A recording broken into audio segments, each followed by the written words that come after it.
Voilà, donc je pense qu'on peut bien commencer et puis, les autres, vont nous rejoindre et bonjour à tous, bienvenue, à augmenter l'accès à l'enseignement supérieur en France, grâce aux nouvelles technologies.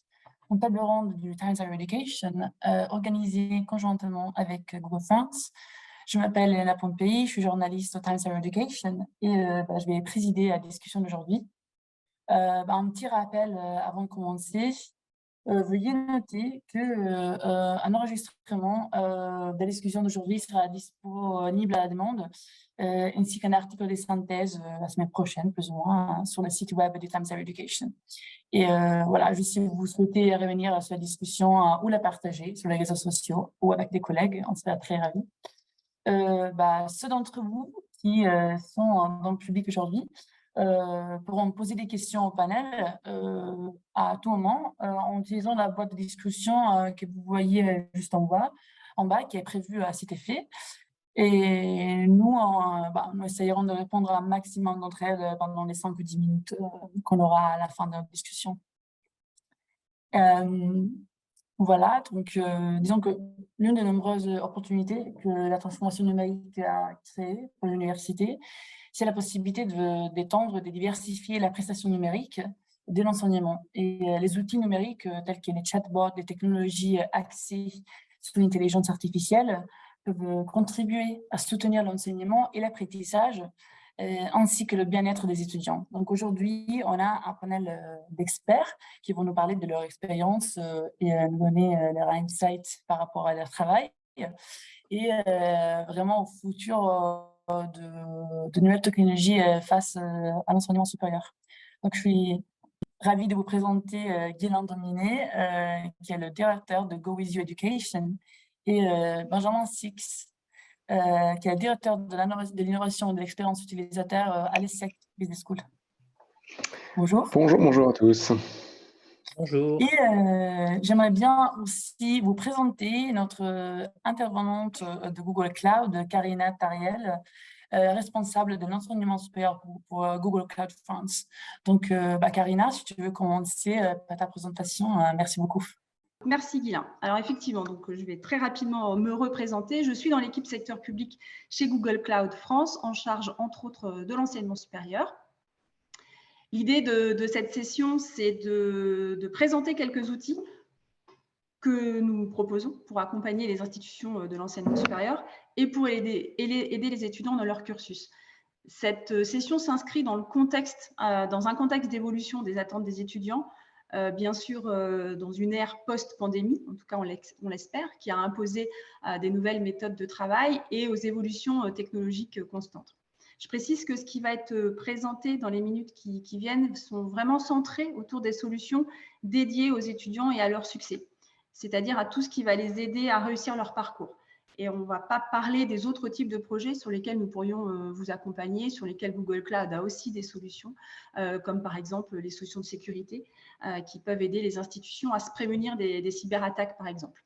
Donc voilà, mon intervention va durer une quinzaine de minutes, puis ensuite, encore une fois, nous passerons au panel de discussion. Donc, Guylain, merci. Donc, les institutions de l'enseignement supérieur, dont vous faites tous partie, sont confrontées à des défis qui vous engagent et qui vous engagent à vous adapter et à répondre à différentes problématiques. Tout d'abord, les étudiants veulent pouvoir accéder facilement à des ressources. Ils s'attendent à avoir une assistance en temps réel pour répondre à toutes les questions, qu'elles soient d'ordre pédagogique ou administratif. Et si l'institution qui les accueille veut pouvoir répondre à ces attentes, elle peut bien sûr utiliser des solutions, mettre en place des solutions technologiques permettant d'offrir une expérience fluide, personnalisée et en temps réel. Ensuite, les institutions peuvent renforcer leur rôle d'accompagnement en utilisant aussi des solutions technologiques, en recueillant à grande échelle des insights, des informations sur les étudiants et identifier le plus tôt possible ceux qui vont rencontrer des difficultés et ainsi évidemment lutter contre leur décrochage. Et troisièmement, et ça en particulier évidemment avec l'accélération à cause de la pandémie de Covid, les institutions ont dû implémenter des nouvelles infrastructures informatiques ou faire évoluer celles qui étaient existantes pour permettre l'enseignement en ligne ou à distance. Et donc là, on voit bien que la technologie joue un rôle central dans ces innovations à travers deux éléments clés. Le cloud, qui permet d'avoir une infrastructure informatique robuste, facile à faire évoluer, sécurisée. Et deuxième axe, c'est l'usage de la donnée, qui va permettre la mise en place de services basés sur le machine learning. On y reviendra tout à l'heure.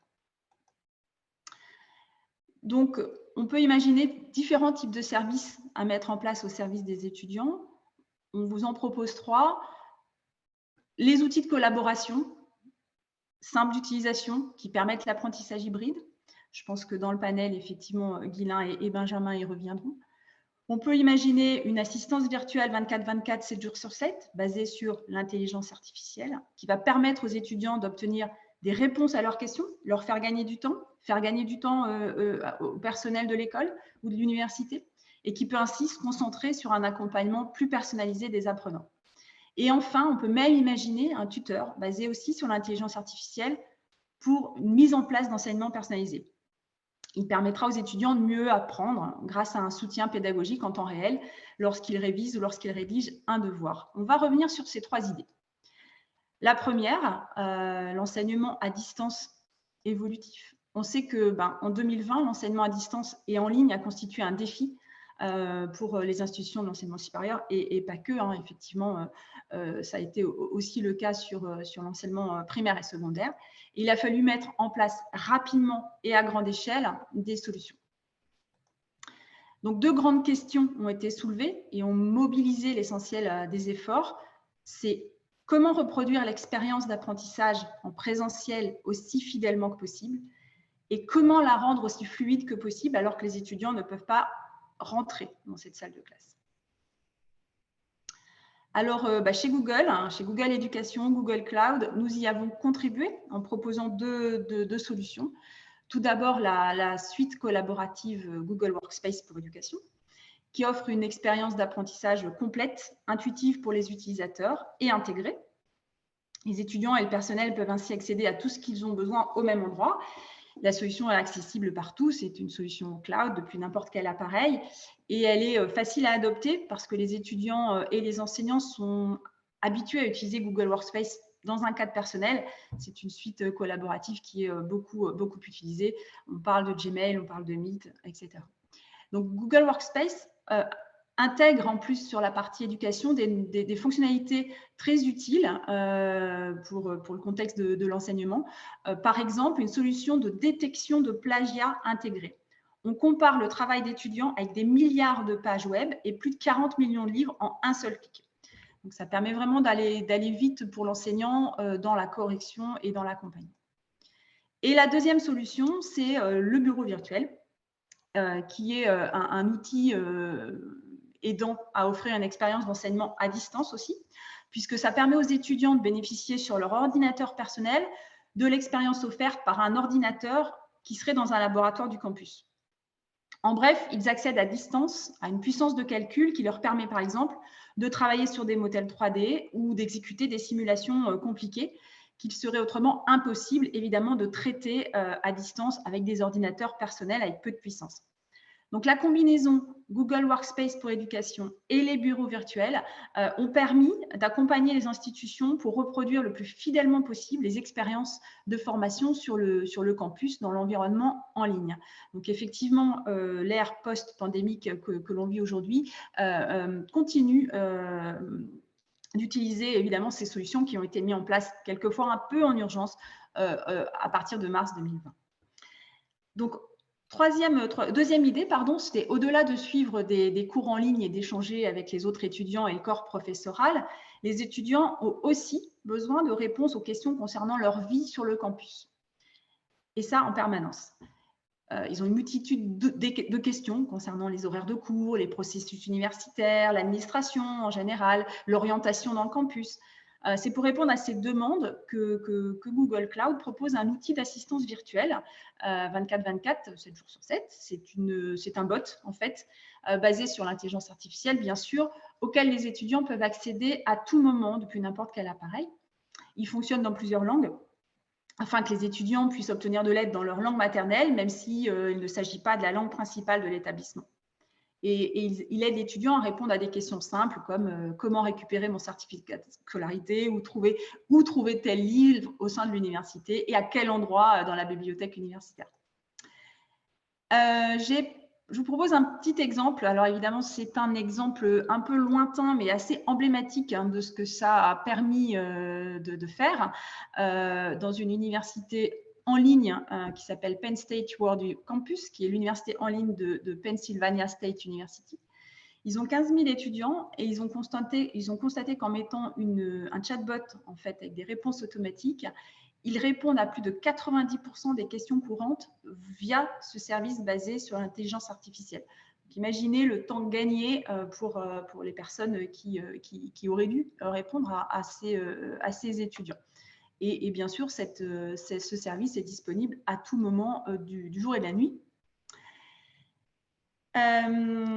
Pour aller plus loin dans l'usage de l'intelligence artificielle, on peut imaginer un tuteur virtuel qui permettrait un apprentissage personnalisé et, cerise sur le gâteau, identifier les étudiants qui rencontrent des difficultés.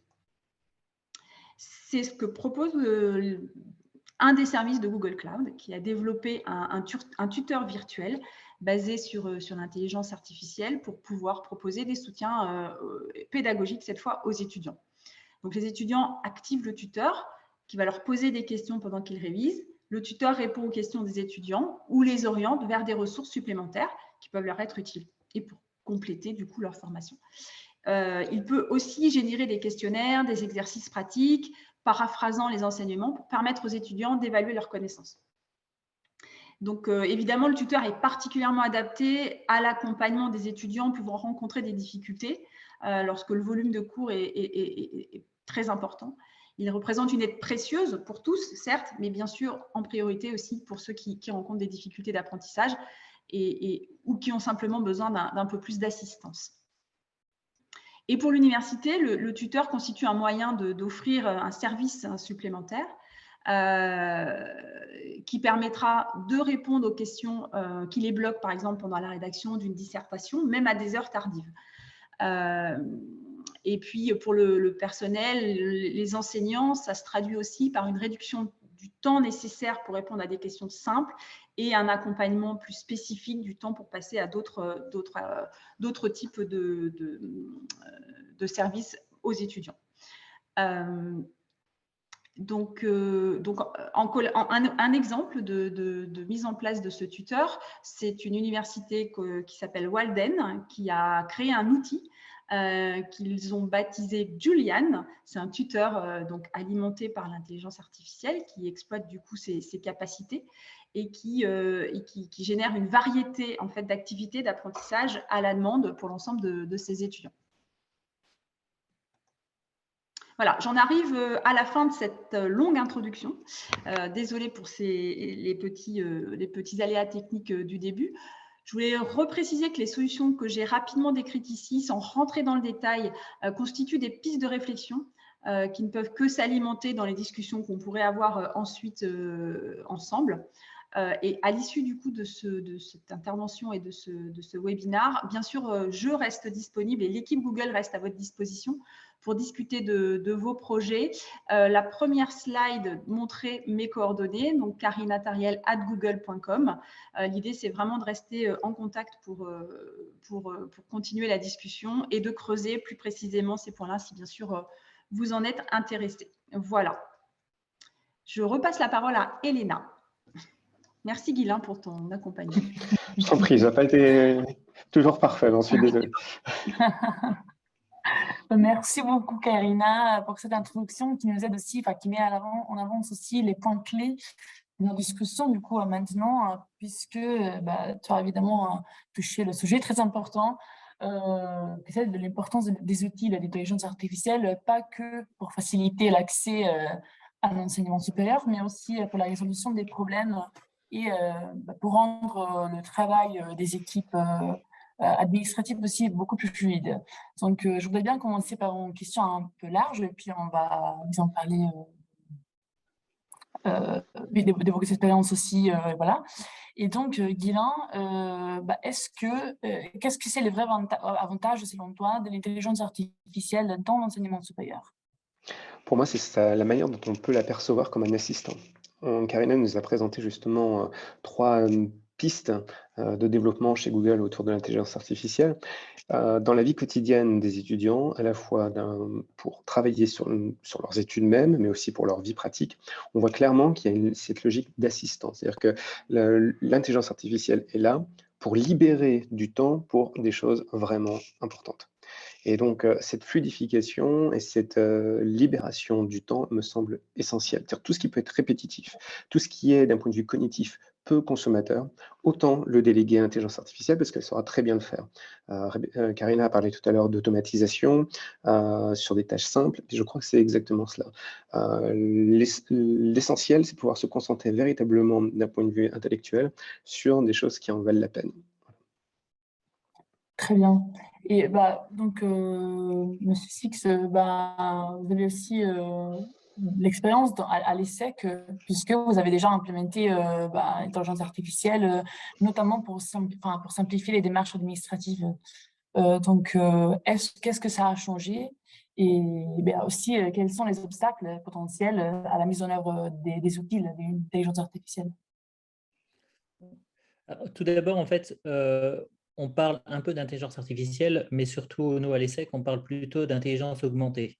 L'idée, c'est absolument pas de soumettre la décision à une machine, mais de faciliter la personne qui va prendre la décision pour avoir les bons éléments, pour avoir effectivement le moyen de prendre la meilleure décision, mais de garder ce principe de décision.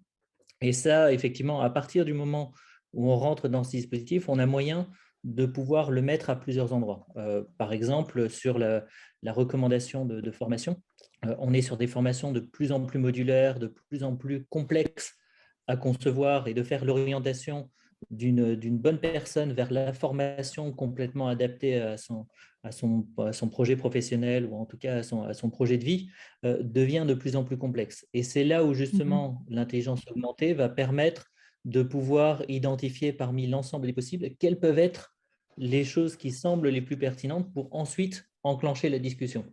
Et c'est vraiment sur tous ces éléments-là que l'IA peut vraiment nous aider et arriver à créer du sens pour tout le monde sans pour autant nous dénaturer et d'être on reste une institution d'enseignement supérieur pour lequel le relationnel est hyper important. On n'est pas un support client d'une boutique ou autre où là, on va essayer de réduire au maximum les interactions. On a besoin justement de maximiser ces interactions, donc maximiser l'intérêt de ces interactions, faire des interactions avec des personnes qui en ont le plus besoin.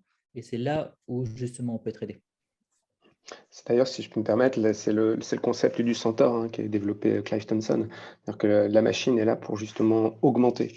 Elle est là pour démultiplier nos capacités et non pas pour se substituer à nous. Et c'est la combinaison et de l'intelligence artificielle et de l'intelligence humaine qui permettent de produire les meilleurs résultats. Et effectivement, je ne peux qu'être d'accord sur cette idée des interactions. Je crois qu'on a tous d'excellents souvenirs de nos années universitaires par les interactions, par les échanges, par les personnes que nous avons rencontrées, parce que c'est ça qui génère des idées nouvelles. Si on est chacun chez soi sans interagir, on ne fait pas naître de nouvelles idées. Oui, absolument. Oui, merci. Et c'est vrai aussi que, comme on disait avant, l'intelligence augmentée, du coup, ça pourrait permettre au personnel administratif aussi d'aller plus à fond dans les relations avec les étudiants aussi, en éliminant des tâches, disons, qui se répètent. Mais, disons, toujours par rapport au personnel, comment est-ce qu'il peut être formé à la mise en œuvre de ces outils, du coup? Monsieur Dominé, je sens. Alors, j'ai eu une petite coupure de son, donc je n'ai pas entendu la fin de la question. Léna, je serais ravi de poursuivre. Je demandais comment, du coup, le personnel peut-il être formé à la mise en œuvre de ces outils? Je crois qu'effectivement, très bonne question, parce que la formation en interne, c'est essentiel. Et pour le coup, il n'y a pas que la formation des étudiants, il y a les enseignants et les personnels administratifs. Et tout ce petit monde, effectivement, doit prendre connaissance, s'approprier ces outils, puisque sans vouloir effectivement nous rappeler que Benjamin et moi avons quelques années au compteur déjà, nous ne sommes pas nés dans les mêmes médiasphères que nos étudiants aujourd'hui, et donc il faut que ces collègues puissent appréhender ces outils avec une perception autre que la pure informatique. Et donc, il n'y a pas d'autre solution, à mon sens, que d'avoir des moments de rencontre où on se met autour d'une table, on expérimente, on teste, on montre, on favorise des moments un peu de café-échange pour que les uns et les autres puissent partager leur expérimentation, leurs difficultés, pour dédramatiser globalement et montrer concrètement que ça rend quand même les choses plus évidentes sur un tas de petites tâches rébarbatives. Ouais, par contre, il faut se donner les moyens. Il faut se donner les moyens humains de pouvoir faire cet accompagnement. Ça, c'est certain. Oui. Et du coup, Monsieur Six, est-ce que vous êtes d'accord? Est-ce que vous avez déjà vu ça? Oui, oui, oui. Ouais, la formation aux outils reste très simple. C'est pas le sujet n'est pas vraiment là. Il va plutôt être dans le changement de posture, parce qu'effectivement, on va se retrouver effectivement dans une gestion purement enfin, en tout cas réactive. J'ai des demandes, je traite l'ensemble des demandes, je peux le faire, à quelque chose qui va aller de plus en plus, si le projet est réussi, à du proactif. C'est-à-dire, je vais aller chercher les étudiants qui ont le plus besoin d'accompagnement à ce moment-là et passer du temps pour eux et d'arriver à lisser le reste. Donc ça, c'est quand même un changement de pratique qui est très important, qui n'est pas simple du tout à mettre en place. En particulier, on reste quand même sur des institutions où toute cette partie d'accompagnement étudiant est quelque chose de très artisanal, artisanal dans le sens noble du terme, mais qui effectivement est plus compliqué à pouvoir généraliser. Et là, c'est un changement de posture complet à opérer. Et là où il faut être aussi assez attentif, c'est que tout ne doit pas forcément être digitalisé. On a une vraie vigilance parce qu'il peut y avoir un certain nombre de choses où si on digitalise trop, on perd un certain nombre de signaux. Un exemple précis, au niveau de nos résidences étudiantes, le fait d'avoir un guichet d'accueil humain où il y a toute une série d'opérations qui peuvent être réalisées permet aussi de pouvoir identifier s'il n'y a pas un problème avec un résident ou un problème ou qui pourrait être plus reclus ou autre. Et si on digitalise trop cette partie, là, on va perdre de l'information, on va perdre cette qualité d'accompagnement. Il y a d'autres endroits, par contre, où on peut aller beaucoup plus loin. Il faut arriver vraiment sur ces deux éléments. Est-ce que c'est le bon endroit à faire et comment on arrive à travailler sur ce changement de posture? Et une fois qu'on a la bonne adéquation, l'usage des outils devient très simple. Bah donc, justement, sur ça, quel type de travail stratégique peut être augmenté lorsque la charge administrative du personnel est réduite? Monsieur Six, toujours. Puis, Bah, sur la charge, en tout cas, vraiment, pour nous, c'est passer plus de temps sur les étudiants où il est nécessaire de passer du temps. Donc, on n'est pas dans une partie d'économie enfin, en tout cas, de ressources ou une partie gestion de masse. C'est vraiment, on a certains étudiants qui peuvent être très consommateurs de temps. Et là, il faut plutôt trouver alors qu'ils n'en ont pas besoin. Et on va plutôt raccourcir cette partie-là. Par contre, il peut y avoir d'autres étudiants où effectivement, ils sont peu demandeurs, mais ils peuvent avoir besoin de beaucoup plus de temps. Et c'est s'assurer que pour ces étudiants, on passe le temps nécessaire. Ok, merci. Et du coup, Monsieur Dominé, comment les plateformes et les outils numériques peuvent-ils être utilisés pour mieux suivre et soutenir le bien-être des étudiants et gérer leur parcours? Parce que disons qu'après ces 2 années de pandémie, on sait que ça, c'est de grands intérêts. Alors sur cette partie-là, je pense que on a tout intérêt effectivement à disposer d'éléments qui font remonter les signaux qu'évoquait Benjamin. Donc ça veut dire qu'il faut pouvoir effectivement, si on s'appuie effectivement uniquement sur l'intelligence artificielle, alors bien évidemment, vous, Elena, vous avez parlé tout à l'heure et Karina a aussi parlé des bots tout à l'heure. Alors ça me semble être une toute petite partie seulement de ce qui est possible de faire parce que les chatbots, en fait, finalement, vont analyser les mots et vont tenter de réponses. Pour ça, Karina disait que c'était très efficace sur des besoins très ponctuels, hein, où se trouve l'ouvrage en 840.03 dans la BU. Ça, le chatbot sera très, très bon. Mais ça ne va pas nous permettre derrière d'identifier des choses beaucoup plus émotionnelles. Donc là, ça suppose effectivement qu'il y ait vraiment un duo qui soit combiné entre la machine et l'être humain. Donc ça peut se retrouver par exemple tout simplement dans la gestion des timings, du planning. C'est-à-dire qu'effectivement, quand vous additionnez les données qui sont déjà disponibles par l'université, c'est-à-dire sur les emplois du temps, et que vous avez aussi les remontées de sessions Meet, par exemple, qui ont été organisées jusqu'à pas d'heure, à 2 heures du matin, etc.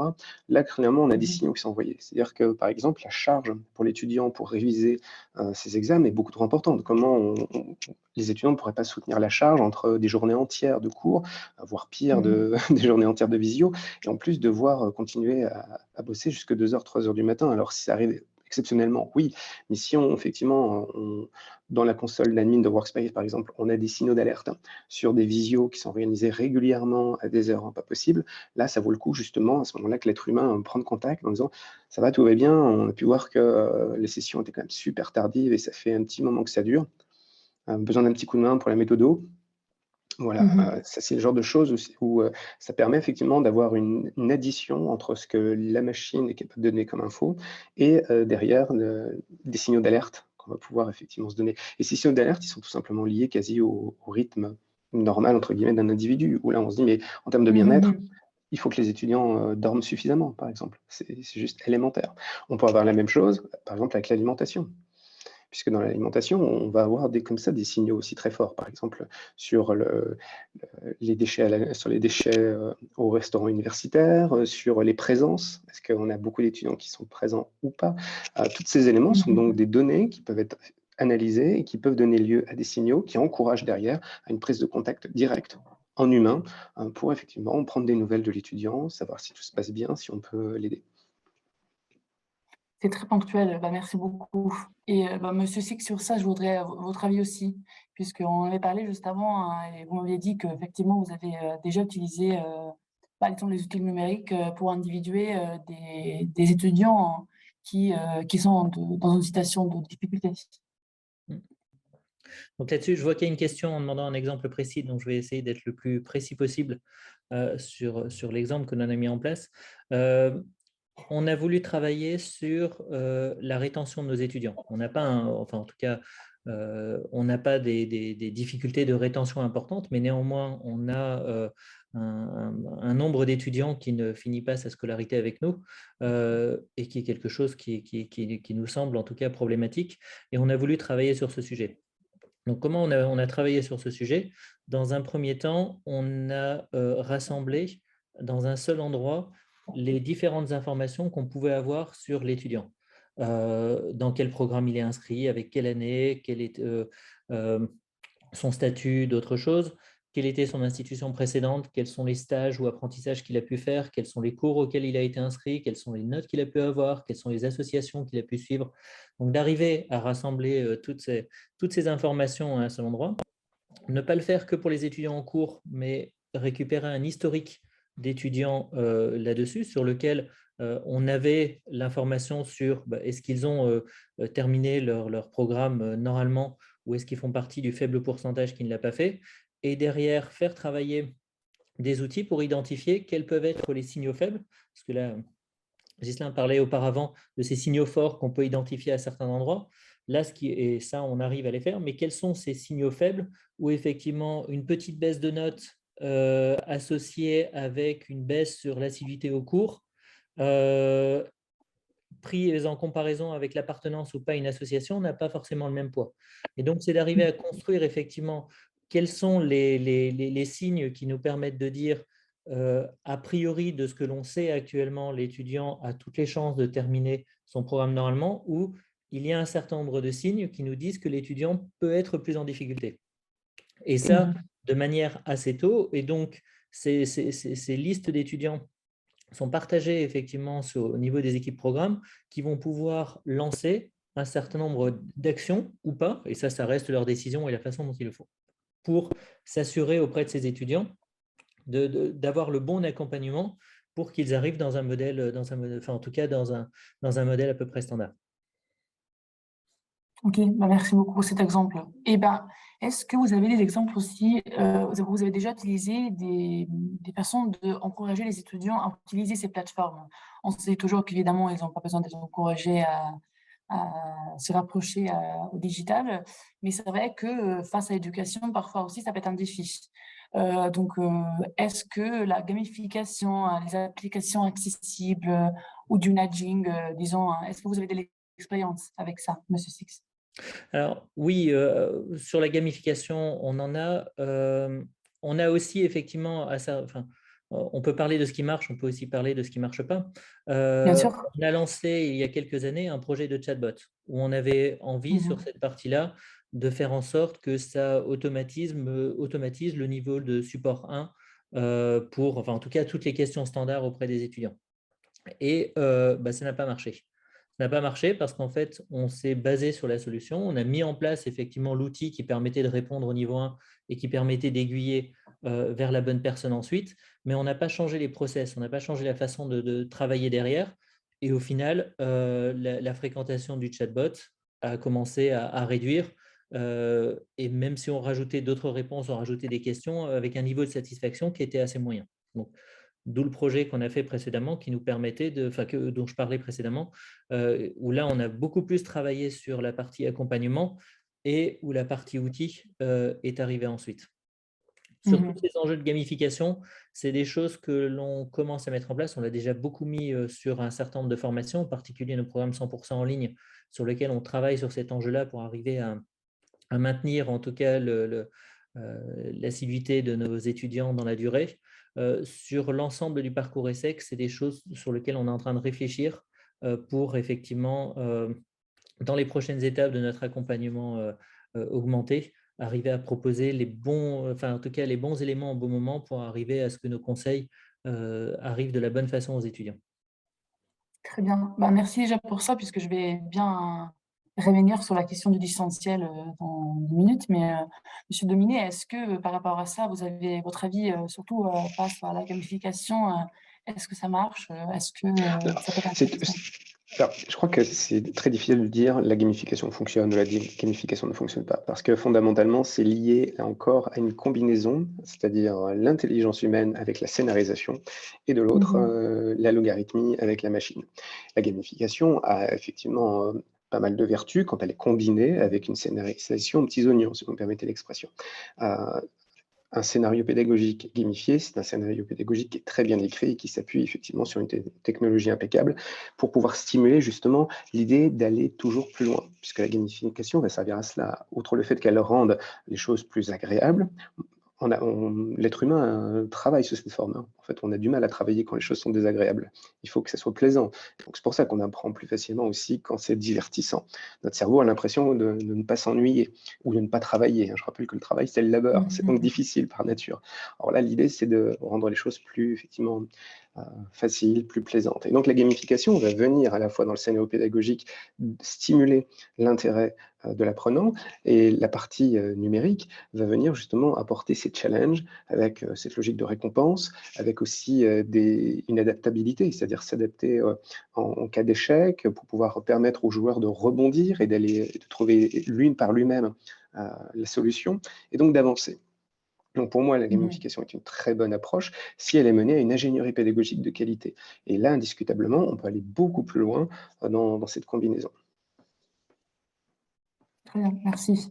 Et disons là, du coup, je voudrais bien revenir un peu sur le distanciel, puisque disons qu'après des ans, les étudiants ont été un peu fatigués aussi face à ça, et c'est un gros défi pour l'université aussi de voir comment combiner, disons, faire de l'hybride, mais aussi garder des cours qui sont entièrement en distanciel.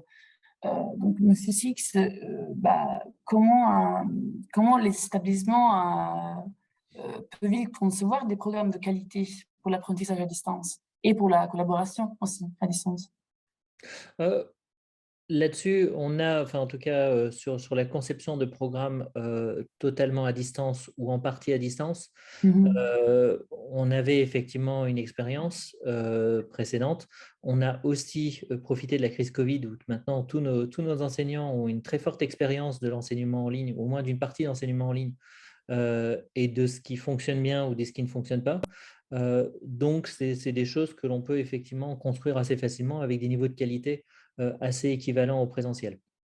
Là où il reste effectivement un certain nombre de questions, on a mis en place beaucoup de cours hybrides, c'est-à-dire qui étaient à la fois en présentiel et à la fois en distanciel.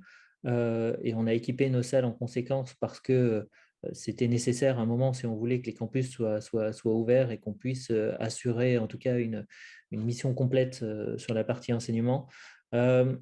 Pour le moment, on reste sur des choses assez mitigées, mais la crise sanitaire n'est pas totalement finie. Donc, on attend de voir dans quelle modalité, enfin, en tout cas, dans quel contexte ces modalités peuvent continuer à être mises en place.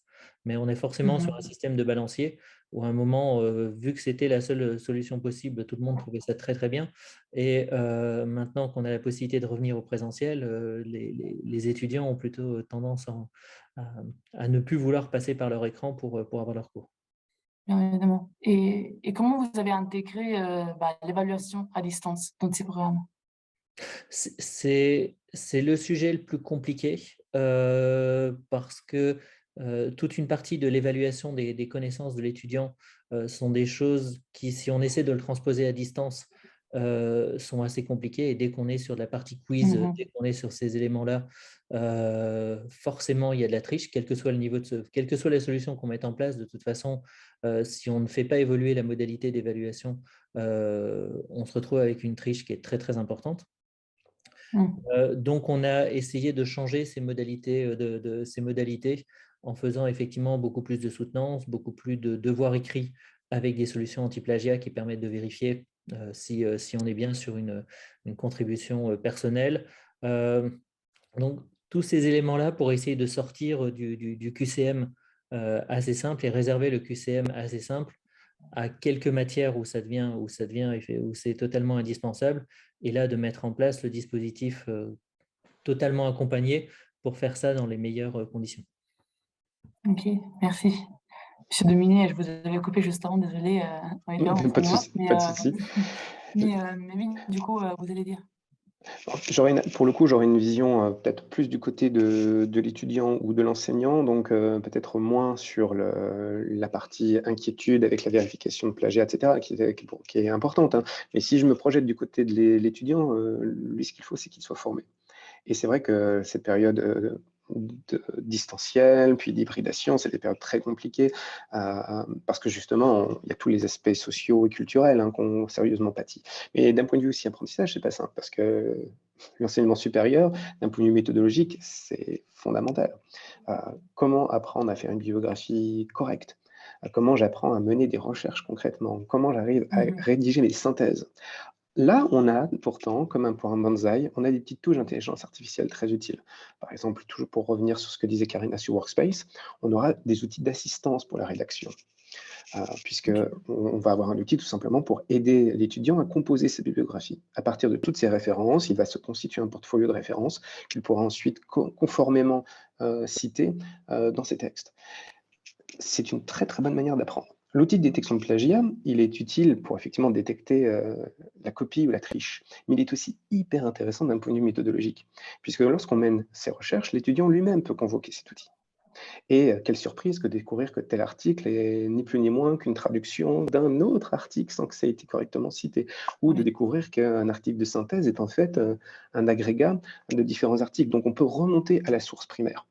Ce sont des outils extrêmement précieux. Vous voyez qu'en fait, on ne les voit pas uniquement sur le côté bâton, on voit aussi les vertus en termes d'apprentissage que ça peut avoir. Les outils de rédaction sont aussi complétés par les suggestions de contenu. Benjamin disait très, très justement que la question de l'évaluation suppose qu'on la repense. Et quitter le quiz pour aller sur des formes d'évaluation avec de la trace écrite longue, avec des soutenances, avec de la prise de parole continue, etc. Eh bien, même chose, l'IA peut être utile avec les suggestions de contenu. On commence à rédiger son contenu, eh bien, l'outil, par exemple, comme les practice sets dans Classroom, vont suggérer des vidéos, des documentaires, des ressources écrites qui sont en relation avec ce qu'on est en train de faire. Donc, c'est du prolongement, c'est de l'augmentation, et ça amène et ça invite l'étudiant à justement avoir une démarche de chercheur. En tout cas, moi qui suis dans les sciences humaines, c'est très clairement ce qu'on cherche à développer chez les étudiants. Bien sûr. Merci beaucoup. Et puis on va y revenir, puisque je vois qu'il y a de l'intérêt sur ça, mais Ma dernière question, c'est plutôt sur le lien entre les étudiants et l'industrie. Donc, comment est-ce que les nouvelles technologies peuvent aider, et aussi pour ceux qui sont en cours hybride ou en distanciel, comment est-ce que ces technologies peuvent aider pour le lien entre les étudiants et les industries? Monsieur Dominé, vu que vous avez déjà vos micros ouverts, Merci. Je crois que sur les relations entre les étudiants, on voit bien à quel point le monde numérique, en fait, c'est une succession de médiasphères qui viennent s'imbriquer les unes dans les autres. On peut échanger par texte, on peut échanger aussi avec l'écriture manuscrite, on peut échanger par l'audio, on peut échanger par la voix. On est vraiment sur une approche plurisensorielle. Et d'ailleurs, c'est plus que nécessaire. On a pu voir à quel point les cours uniquement en visio étaient extrêmement fatigants d'un point de vue cognitif. Parce qu'en gros, le cerveau des étudiants était concentré sur le décryptage du langage corporel de l'enseignant. Et on ne peut rien y faire. Le cerveau fonctionne ainsi. Si on peut effectivement communiquer, interagir et co-construire ensemble sur une pluralité de médias, c'est tant mieux. Certains seront plus à l'aise à l'écrit, au calme, pour pouvoir se concentrer. D'autres auront besoin de ces moments de rencontre autour d'une tasse de café qui peut potentiellement être virtuelle. Donc, il faut pouvoir interagir par la visio, très bien. Parfois, juste se laisser un message audio est suffisant. Les enseignants eux-mêmes peuvent laisser comme ça des feedbacks audio. Ça permet d'avoir une autre approche aussi que juste un feedback écrit. Donc, tout cela est extrêmement utile. Et là, on se dirait, mais il n'y a pas d'intelligence artificielle dans tout ça. Ben si, il y en a par petites touches.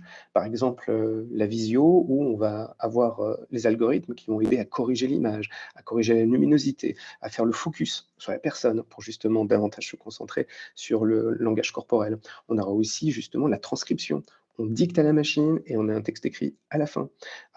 De la même manière, quand on suit un cours en hybride, le cours en visio peut être transcrit directement dans Google Meet, par exemple. Et donc, on a à la fin un Google Doc qui contient tout le transcript du cours. Ça aide énormément parce que ça veut donc dire que l'étudiant peut se concentrer d'un point de vue cognitif sur l'écoute du cours et se dégage une partie du travail de prise de notes qui peuvent être effectivement compliquées. Hein. Rappelez-vous ce qu'on a vécu en amphi, où il faut pouvoir écouter l'enseignant, prendre des notes et en même temps lire le PowerPoint.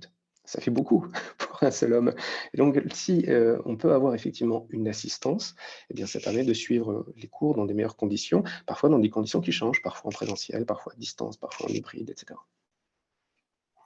Et Monsieur Six, je vous laisse répondre aussi à la question face oui, en relation avec l'industrie aussi. Oui, sur relation avec l'industrie, là-dessus, c'est toujours assez étonnant en fait. On le voit, que ce soit nos jeunes diplômés ou en tout cas l'ensemble des personnes, il y a une vraie attente par rapport au télétravail dans les entreprises et le fait de pouvoir collaborer au maximum à distance, que l'on ne retrouve absolument pas chez nos étudiants quand ils sont en cours. On a une attente au fait de revenir en présentiel. On l'a vraiment senti pendant la crise. On continue à le sentir. Il y a un attachement au fait de se retrouver, enfin, en tout cas d'avoir du lien en face à face et où les technologies sont un élément en plus qui est un peu différent. Donc, Du coup, est-ce que vous avez des exemples de personnes dont vous essayez d'aider vos étudiants aussi à mieux gérer cette collaboration pour améliorer leur bien-être aussi, puisque, comme M. Dominique disait juste avant, ça fait beaucoup pour un seul homme. on a effectivement, on évalue beaucoup l'expérience, en tout cas de nos étudiants, on évalue beaucoup ces différents éléments pour savoir là où l'améliorer et là où il est important, en tout cas, de pouvoir l'améliorer, et là où on est dans le fonctionnement normal d'une institution, ils doivent effectivement pouvoir travailler, ils doivent apprendre à collaborer. Enfin, il y a toute une série de choses qui sont nécessaires et sur lesquelles on peut les accompagner ou faciliter les interactions pour améliorer si besoin. Merci beaucoup. Je me permets de rebondir juste sur ce que disait Benjamin. C'est effectivement la partie connaissance, c'est la partie la moins problématique. dans l'absolu, Mhm. puisque les ressources peuvent être déportées en ligne, c'est pas vraiment un problème. Par contre, le développement des soft skills, ça s'en est un. Et les interactions sociales entre les étudiants avec leurs enseignants font partie du développement de ces compétences. Et c'est ce qui a le plus pâti pendant cette période. Donc, il est plus que nécessaire de trouver soit un transfert, c'est-à-dire en gros le forum de la fac, comment on le transpose en numérique, et si on ne peut pas le transposer à l'identique, parce que ça ne fait pas sens, comment on trouve de nouveaux espaces pour que puissent se Voilà. créer ces interactions et où peuvent se développer ces compétences. Oui, puisque vous avez dit quelque chose de très intéressant, c'est-à-dire qu'il y a un vrai problème d'espace qui était physique, qui est très important dans la vie étudiante et Exactement. qui devient numérique, mais ça ne veut pas dire qu'ils n'ont pas besoin aussi d'un côté social pour l'apprentissage aussi, hein, pas uniquement pour les relations, mais qui reste très, très important. Et du coup, là, je vais poser des questions qui sont arrivées. En même temps, si notre public, on a des autres, on est là pour ça. Et du coup, on a déjà fait beaucoup, mais est-ce que nous nous demandons s'il serait possible d'avoir des exemples concrets d'usage à l'ESSEC d'intelligence augmentée? Monsieur Six, vous avez déjà fait beaucoup, mais si vous en avez un où vous avez vraiment vu l'impact de l'IA sur la prise en charge de vos étudiants, ici. Les deux exemples principaux, enfin en tout cas les deux dont on va parler, c'est ceux que j'ai essayé de détailler. Alors après, ce serait à voir si c'est assez détaillé ou pas, ou s'il y a besoin de questions complémentaires, mais ça reste vraiment sur la partie rétention, bon accompagnement des étudiants et recommandation de formation pour effectuer, enfin en tout cas à partir de formation modulaire. C'est vraiment les deux sujets sur lesquels on a travaillé sur la partie intelligence artificielle. Et oui, du coup, oui, est-ce que vous auriez des exemples pragmatiques, peut-être surtout face à l'accompagnement étudiant? Un exemple, une fois où vous avez vu vraiment que ce que vous avez implémenté, effectivement, ça a eu un impact. Alors, on est en train de le mesurer, vu qu'on est vraiment Ok. sur la partie rétention et qu'on est sur des formations longues. Ça va être à partir d'un certain temps que l'on pourra voir si ça a un impact sur la rétention. Là, pour le moment, on est vraiment sur les premières, enfin en tout cas, on est vraiment sur une partie signaux faibles. Donc, on pourra voir que dans quelques années, jusqu'à quel point ça a été utile de manière chiffrée. Pour le Bien moment, en sûr. tout cas, on a plutôt une bonne adhésion de différentes équipes à ce que l'on est en train de faire. Donc, on pense jusqu'ici, tout va bien, mais on attend encore un peu avant d'avoir les métriques associées. Monsieur Demilly, de votre côté, Sur toutes les communautés apprenantes que j'ai pu soutenir ces dernières années, certaines font plus de 1000 apprenants, certaines sont plus petites, une centaine. Ce que je constate, c'est que autant on parvient très bien à avoir les outils nécessaires pour l'accompagnement en termes d'apprentissage. C'est-à-dire qu'on a les outils qui permettent de diagnostiquer les difficultés, on a les outils qui permettent de stimuler l'intérêt de l'apprenant pour qu'il surmonte ses difficultés. Ce qui est beaucoup plus difficile, c'est l'engagement. Et surtout un engagement au long cours. Parce qu'on l'a bien vu avec la pandémie, hein, on a un pic. Au départ, tout le monde, effectivement, cherche à ne pas rompre le lien. Et donc, pas trop de difficultés initialement, hormis effectivement des difficultés économiques, d'équipement, etc.